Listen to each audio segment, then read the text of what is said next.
extreme versions of postmodernism.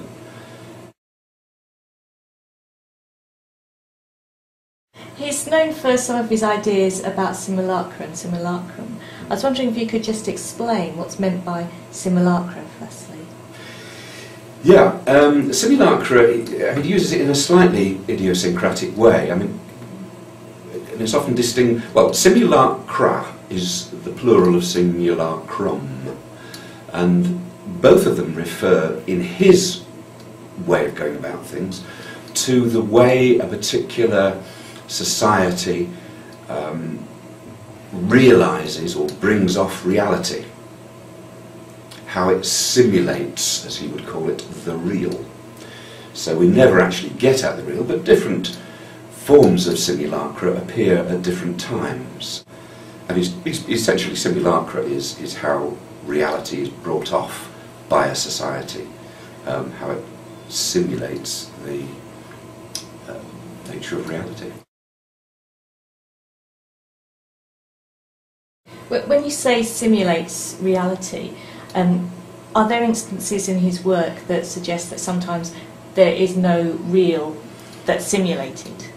Can you just explore? Absolutely, yes. Well, certainly as we approach, either we are in or we approach a postmodern society, so great has been the increase in the number of signs via the mass media that meaning has become destabilised, to the point where we're not quite sure what's real and what is not real. The two things constantly bump into each other and reflect basically an instability of meaning. He comes up with numerous examples of how this works now, how, as it were, the fictional and the real become interwoven with each other. There's one particular example. I think it comes partly from an author called John Story, and well, it may be an embellishment myself, but the point of the example will work anyway. There is an Italian restaurant somewhere in the Lake District in the north of England.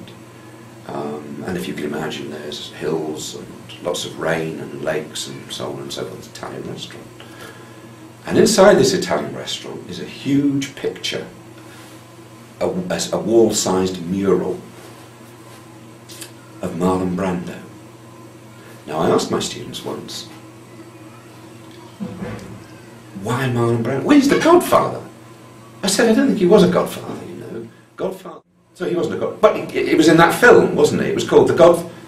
Oh, that film from 40 years ago, virtually, 1970 something. Yes, but he was the Godfather then, wasn't he? You mean he was a mafiosi? He was a leading figure in gangsterland in New York. Well, yes, he was the Godfather, they keep saying, and he was Italian. Well, no, actually, he was American. So you get this regular kind of misplacing and displacing of the real, i.e. a very large American actor who played in that film, called The Godfather, about American gangsters or Italian-American gangsters. Nothing to do with Godfathers in Christianity.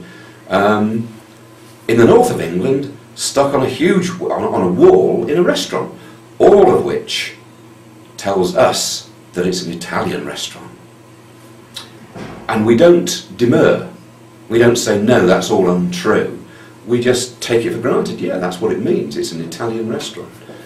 And it's that kind of slippage between the real and the imagined, or the true and the fictional, which Baudrillard thinks is becoming increasingly characteristic of how our society goes on.